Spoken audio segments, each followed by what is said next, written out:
o'clock. You see, I've seen a lot of videos of him on stage. This guy is a beast. Okay, he's going to give you value for cash, value for money. He's not going to play with your money.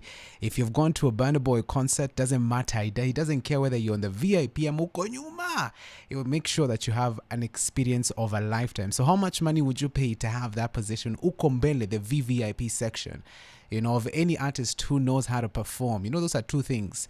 And there's a thick line, a very thick line between an artist who can give you a banger and an artist who can actually bring the show down, qua stage, qua concert. Those are two different things. And not most artists can pull that off. Very few have got that ability.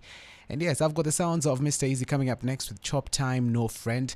And speaking of chopping, well, you remember when the president said that he wants the reduction of advisors to the government to reduce by 50%. Well, he was not mincing his words, because today the head of public service, that is Felix Koskei, has penned down a letter to all the cabinet secretaries directing them to select one advisor to retain, effectively paving way for the firing of the rest.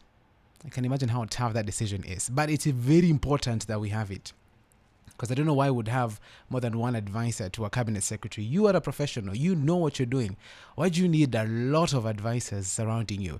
So yes, that's a tough decision that they are set to make. This is, of course, following the direction by the president. It was sometime last week. That was on Friday ahead of the X Space, where he said we have scrapped out budget for the First Lady, spouse of the Deputy President, and the Prime Cabinet Secretary. Yes, he also said that there's need for a suspension of purchasing of vehicles, except for security, in all government institutions. All right. So in this letter dated the 8th of July, Koskei explained that the presidency has revised the number of advisors assigned to each, trimming them from 2 to just 1. So it's going to be a long day for quite a number of advisors in government, because they're waiting that moment. And I think the deadline is tomorrow. The deadline should be tomorrow by 2 p.m. You don't know. The two of you are asking, so who's going to go? He noted that the reduction force was in line with the President William Ruto's directive that the number of advisors in government needs to be reduced by 50%.